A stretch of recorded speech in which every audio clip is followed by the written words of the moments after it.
नमस्कार, आप देख रहे हैं एवन उत्तर प्रदेश और मैं हूं आपके साथ आयुषी गुप्ता। बुलेटिन की शुरुआत करेंगे इस वक्त की हेडलाइंस के साथ।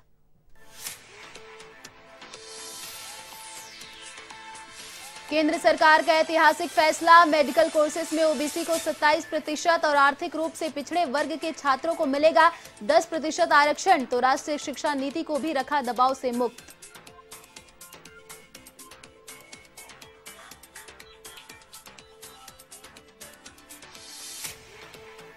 बागपत दौरे पर रहे सीएम योगी आदित्यनाथ, जिला अस्पताल और ऑक्सीजन प्लांटों का किया निरीक्षण, अधिकारियों को दिए आमजन को राहत देने के निर्देश।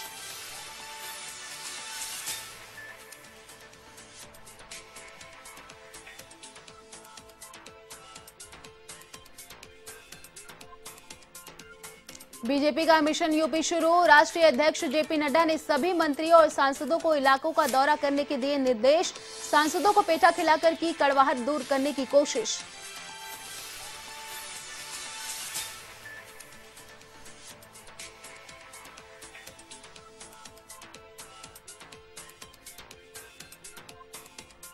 यूपी में भी बढ़ने लगे कोरोना के मरीज, तो केरल सरकार ने 31 और 1 अगस्त को किया संपूर्ण लॉकडाउन का ऐलान। महाराष्ट्र और मध्य प्रदेश में भी कोरोना संक्रमितों की संख्या बढ़ी।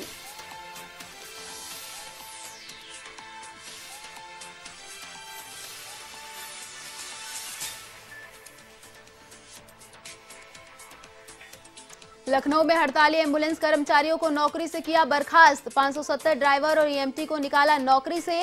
कंपनी ने कहा जो काम नहीं करेगा जाएगा बाहर, नए कर्मचारियों की भर्ती।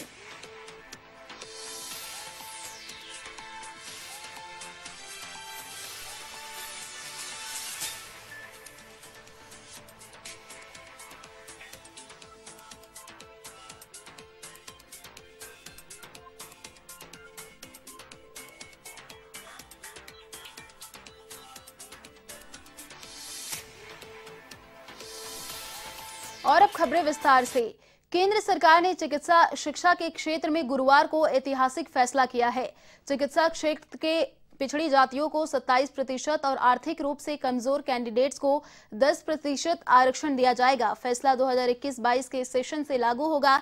हर साल ऑल इंडिया कोटा स्कीम के तहत MBBS, BDS, MDS, dental, medical और डिप्लोमा में 5,550 कैंडिडेट्स को इसका फायदा मिलेगा। प्रधानमंत्री नरेंद्र मोदी ने इस संबंध में 26 जुलाई को बैठक की थी और वे पहले भी इन वर्गों को आरक्षण दिए जाने की बात कह चुके थे। 26 जुलाई को हुई मीटिंग के 3 दिन बाद सरकार ने यह फैसला ले लिया है। इस बारे में प्रधानमंत्री नरेंद्र मोदी ने सोशल मीडिया के जरिए जानकारी दी। केंद्रीय स्वास्थ्य मंत्री ने बताया कि देश में पिछड़े और कमजोर आयु वर्ग के उत्थान के लिए उन्हें आरक्षण देने के सरकार प्रतिबद्ध है।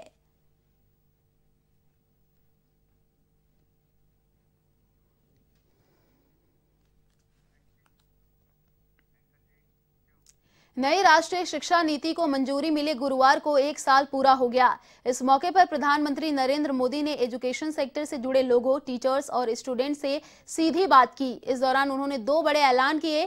पहला कि गांवों में भी बच्चों को प्ले स्कूल की सुविधा मिलेगी, अब तक ये कॉन्सेप्ट शहरों तक सीमित था। दूसरा कि इंजीनियरिंग के कोर्स का 11 भारतीय भाषाओं में ट्रांसलेशन के लिए टूल डेवलप किया जा चुका है। इससे इन भाषाओं के छात्रों को पढ़ाई में आसानी होगी।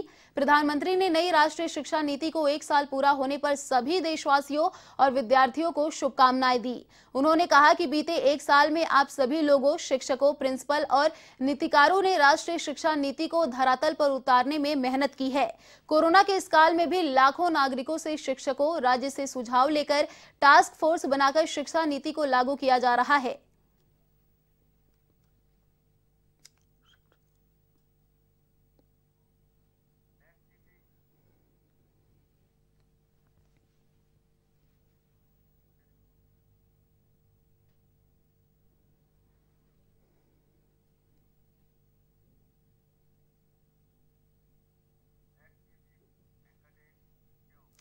देश के 21 राज्यों में किए गए एक सर्वे में सामने आया है कि यहां की 2/3 आबादी में कोरोना वायरस एंटीबॉडी डेवलप हुई है। 79% एंटीबॉडी के साथ मध्य प्रदेश सबसे आगे है। जबकि सिर्फ 44.4% एंटीबॉडी के साथ केरल सबसे पीछे है। चिंता की बात यह है कि फिलहाल देश में सबसे ज्यादा संक्रमण के मामले केरल में ही सामने आ रहे हैं। इंडियन मेडिकल रिसर्च काउंसिल की तरफ से 14 जून से 16 जुलाई के बीच कराए गए सीरो सर्वे की रिपोर्ट केंद्रीय स्वास्थ्य मंत्रालय ने जारी की है। देश के 27 जिलों में आईसीएमआर का यह चौथा सीरो सर्वे है। किसी आबादी के ब्लड सीरम में एंटीबॉडी से लेवल को सीरो प्रिवेलेंस या सीरो पॉजिटिविटी कहा जाता है। इन नतीजों को देखते हुए स्वास्थ्य मंत्रालय ने राज्यों को सुझाव दिया है कि वे आईसीएमआर के दिशा निर्देशों में अपनी खुद की सीरो प्रिवेलेंस स्टडी कराए। उस सीरो सर्वे के नतीजे को कोरोना के बेहतर नियंत्रण के लिए इस्तेमाल किया जा सकेगा। आईसीएमआर के सीरो सर्वे नेशनल लेवल पर कोविड इन्फेक्शन के फैलाव को समझने के लिए डिजाइन किया गया था। लिहाजा इसके नतीजे जिलों और राज्यों के बीच सीरो प्रिवेलेंस की विविधता या वैरायटी नहीं दिखाते हैं।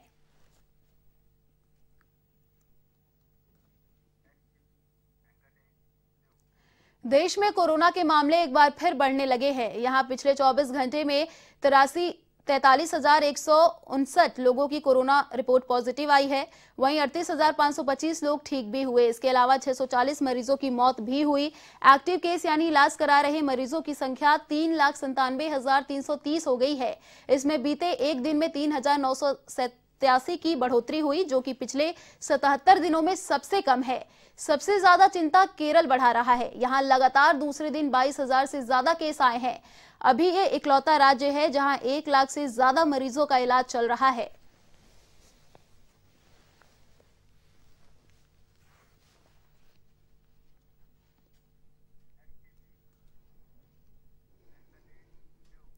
केरल में कोरोना के बढ़ते मामले को लेकर तपस्वी छावनी के महंत परमहंस दास ने वहां की सरकार को दोषी माना है। उन्होंने बताया कि ईद में कोविड-19 नियमों की धज्जियां उड़ाई गई, जो दुखद है। इसके कारण संक्रमण तेजी से बढ़ रहा है। उन्होंने कहा कि हिंदू धर्म के त्योहार गाइडलाइन की पालना करते हुए मनाए जाते हैं, जबकि केरल सरकार ने जिस तरीके से ईद में ढील दी, उससे वहां की जनता खतरे में है।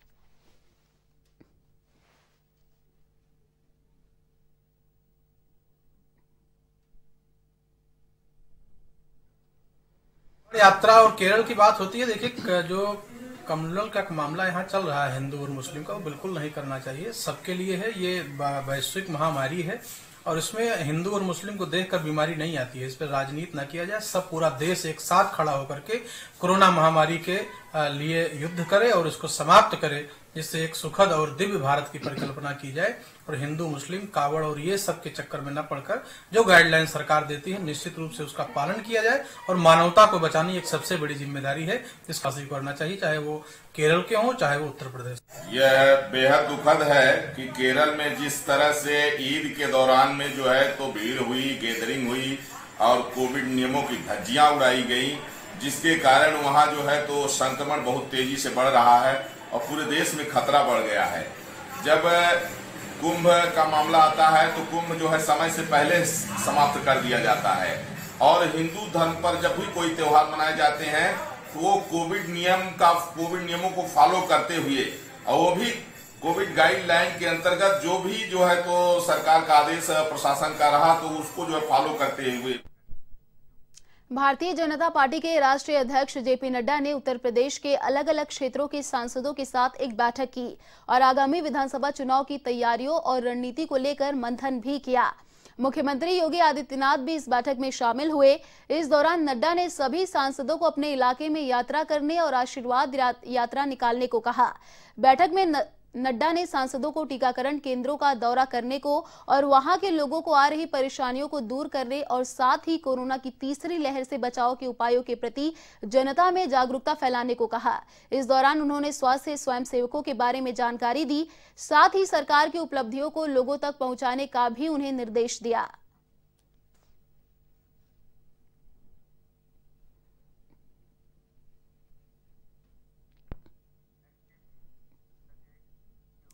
मुख्यमंत्री योगी आदित्यनाथ का बागपत दौरे पर रहे।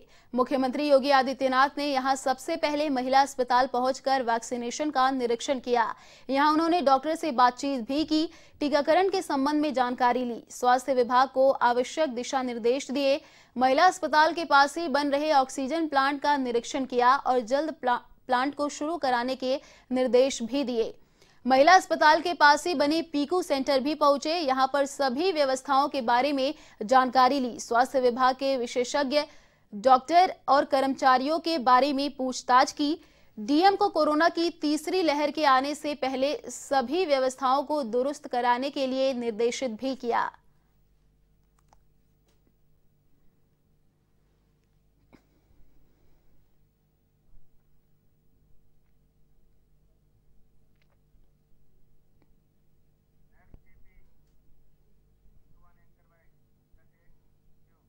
लखनऊ विकास प्राधिकरण के नवनियुक्त उपाध्यक्ष आईएएस अक्षय त्रिपाठी ने पदभार ग्रहण कर लिया है।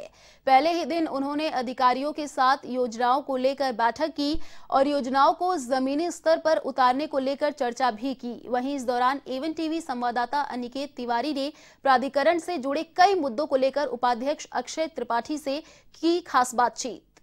लखनऊ विकास प्राधिकरण का उपाध्यक्ष का पद पिछले 9 महीने से कार्यवाहक के तौर पर जिलाधिकारी अभिषेक प्रकाश संभाल रहे थे और अब नवनियुक्त उपाध्यक्ष अक्षय त्रिपाठी जी ने चार्ज संभाला हुआ है। सर, कार्यशैली को लेकर नगर निगम में आप थे पहले, और कानपुर की अगर बात की जाए तो पहले आप वो शख्स हैं जो आईएएस होकर नगर निगम का पद संभाला हुआ है, लेकिन कार्यशैली दोनों की अलग अलग है।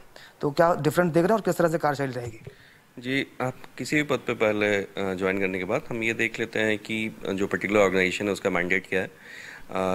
स्पष्ट रूप से जैसे कि नगर निगम और डेवलपमेंट अथॉरिटी दोनों ही अधिनियमों से गठित बॉडीज़ हैं, तो मैंडेट काफ़ी क्लियर है कि क्या क्या चीज़ें हमें करनी है।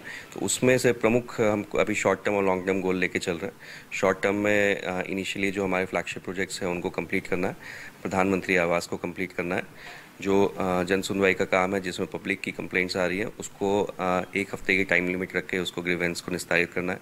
लॉन्ग टर्म में यह है कि जो हमारी योजनाएं काफ़ी टाइम से बंद चल रही थी या फिर जो स्लो चल रही हैं वो करना है, प्लस हमारे जो इनकम जनरेशन के सोर्सेज हैं उनको रिवाइव करना है। उसके अतिरिक्त कुछ इस तरह के काम करने हैं जो नई टेक्नोलॉजी से कंस्ट्रक्शन या इस तरह के हों तो उसका हम कार्बन क्रेडिट क्लेम करने की भी तरफ एक प्रयास कर रहे हैं। सर, बात की जाए जेपीएनआईसी के जो प्राधिकरण के ठीक पीछे बना हुआ है, लंबे समय से अधर में लटका हुआ है। समाजवादी पार्टी की सरकार में इसको बनाया गया था, लेकिन अभी भी जो प्रोजेक्ट है वो रुका हुआ है। उसको लेकर क्या कुछ आगे की कार्रवाई हो रही है? क्या आगे कितनी जल्द वो स्टार्ट हो पाएगा? हाँ, अभी इनिशियल ब्रीफिंग जो इस इशू के बारे में की गई है तो उसमें एक क्योंकि सोसाइटी के रूप में ये गवर्निंग बॉडी है इसकी, तो उसमें चीफ सेक्रेटरी सर के स्तर पर भी एक कमेटी का गठन हुआ था। तो उसके क्रम में जो निर्देश प्राप्त हुए हैं अभी हम उससे स्टडी कर रहे हैं। हम प्रयास है कि 1 हफ्ते के अंदर जो हमारे स्तर से जो उसमें कार्रवाई होनी है और या क्या इश्यूज रहेंगे उसको क्लोज करके हम शासन को अवगत करा दें। सूबे के मुख्यमंत्री योगी आदित्यनाथ का ये प्रयास है कि राजधानी और प्रदेश में जो ट्रांसपोर्टेशन है वो व्यवस्थित किया जाए, उसके साथ साथ जो वृक्षारोपण की व्यवस्था है उनको सुरक्षित किया जाए। इसी क्रम में ग्रीन कॉरिडोर की भी प्रोजेक्ट को लॉन्च किया गया है जो प्राधिकरण बड़े स्तर पर काम स्टार्ट करने जा रहा है। उसको लेकर क्या कुछ अभी प्रारूप देखने को मिला? ग्रीन कॉरिडोर के प्रोजेक्ट की जो इनिशियल ब्रीफिंग की गई थी तो अभी अगले हफ्ते में नगर विकास मंत्री जी की अध्यक्षता में भी उसकी बैठक निर्धारित की गई है। हमारा जो पोर्शन है उसके लिए हमने लगातार तब तक अगले 2 तारीख तक रोज़ उसके लिए मीटिंग लगा रखी है, जो कि इश्यूज़ प्राधिकरण के स्तर से है वो हम सॉल्व करके ही उस बैठक में जाएँ और जिससे ये है कि इसको हम जल्दी धरातल पर ला सकें। बहुत बहुत धन्यवाद हमसे बात करने के लिए। तो लखनऊ विकास प्राधिकरण में उपाध्यक्ष का पद संभालने के बाद से लगातार अक्षय त्रिपाठी अब कार्यशैली बदलते हुए नजर आ रहे हैं और प्राधिकरण को और गति और तेज देने का प्रयास कर रहे हैं। कैमरा प्रवीण के साथ मैं अनिकेत तिवारी, एवन टीवी, लखनऊ। समाजवादी पार्टी कार्यालय में बैठक जारी है। नेता कार्यकर्ताओं की अखिलेश यादव के साथ मीटिंग चल रही है। मुख्यमंत्री के डुप्लीकेट सुरेश ठाकुर भी पहुंचे कार्यालय। 2022 में बीजेपी सरकार को सत्ता से हटाने की बात कही जा रही है। सुरेश ठाकुर ने कहा जो जैसे पेश आएगा उसके साथ कार्यकर्ता वैसे ही पेश आएंगे।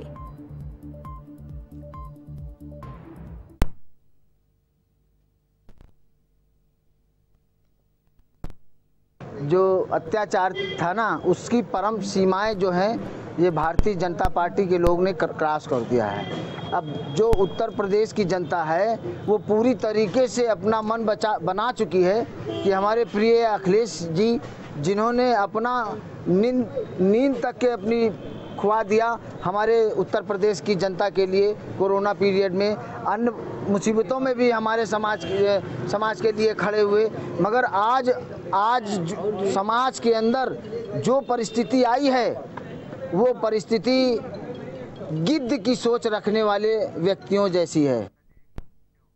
उत्तर प्रदेश में विधानसभा चुनाव से पहले सियासी घमासान तेज हो गया है। इसी के तहत कांग्रेस प्रवक्ता अंशु अवस्थी ने बीजेपी पर निशाना साधते हुए कहा है कि बीजेपी प्रदेश के नौजवानों रोजगार देने के बजाय बुकलेट जारी कर अपनी पीठ थपथपा रही है। उन्होंने कहा कि योगी सरकार की विदाई का समय आ चुका है। ऐसे में जब भाजपा सरकार की विदाई का समय आ चुका है, तब भी सरकार झूठ बोलने में पीछे नहीं है। कब तक भारतीय जनता पार्टी बुकलेट जारी करके होर्डिंग बैनर लगाकर लोगों को गुमराह करती रहेगी? क्या उत्तर प्रदेश के नौजवान जो सड़क पर निकल रहे हैं, क्या दिखाई नहीं था योगी आदित्यनाथ और भाजपा सरकार को? नारी शक्ति की बात करते हैं और एनसीआरबी के आंकड़े कहते हैं कि सबसे ज्यादा अत्याचार महिलाओं पर उत्तर प्रदेश में हो रहा है। 2:30 बजे रात को उत्तर प्रदेश की सरकार सनातन धर्म के विधान के विपरीत डीजल और पेट्रोल डालकर जलवा देती है और कहते हैं कि नारी शक्ति की बात करते हैं। रामनगरी अयोध्या में साधु संतों ने बसपा के राष्ट्रीय महासचिव सतीश चंद्र मिश्र की ओर से दिए गए बयान को लेकर नाराजगी जाहिर की है। संतों ने कहा कि राम मंदिर निर्माण के लिए गलत बयानबाजी बंद करे। रामलला के मुख्य पुजारी आचार्य सत्येंद्र दास ने सतीश चंद्र मिश्र को जवाब देते हुए कहा कि प्रधानमंत्री नरेंद्र मोदी ने नींव और ईंट दोनों का पूजन 5 अगस्त 2020 को किया था। नींव में जिन वस्तुओं की जरूरत पड़ती है उनका पूजन कर नींव की भराई की जा रही है। सतीश मिश्रा का यह कहना गलत है कि नींव पूजन नहीं हुआ है। यह भी कहना गलत है कि मंदिर निर्माण नहीं हो रहा है। नींव आधी से ज्यादा भरी जा चुकी है। वहीं श्री राम जन्मभूमि तीर्थ क्षेत्र ट्रस्ट ईमानदारी से कार्य कर रहा है।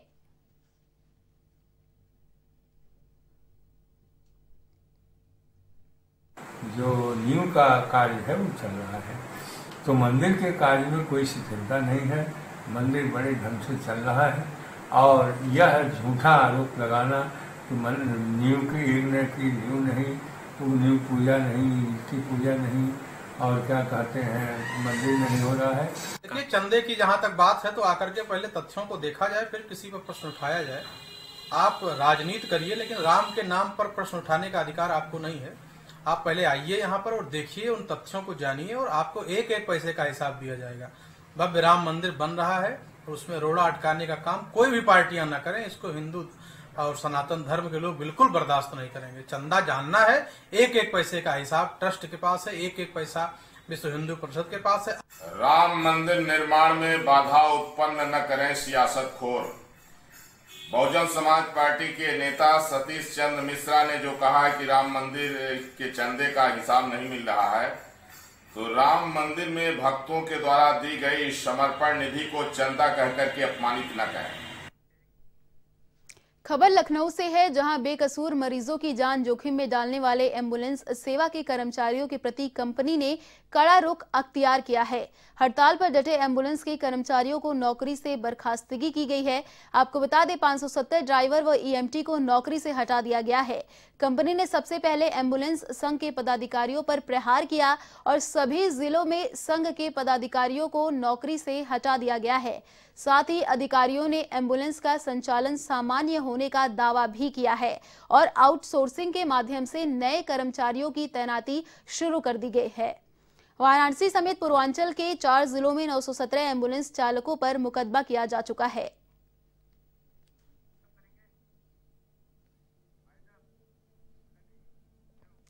फिलहाल इस बुलेटिन में इतना ही। देश और दुनिया की तमाम बड़ी खबरों के लिए देखते रहिए A1 टीवी। नमस्कार।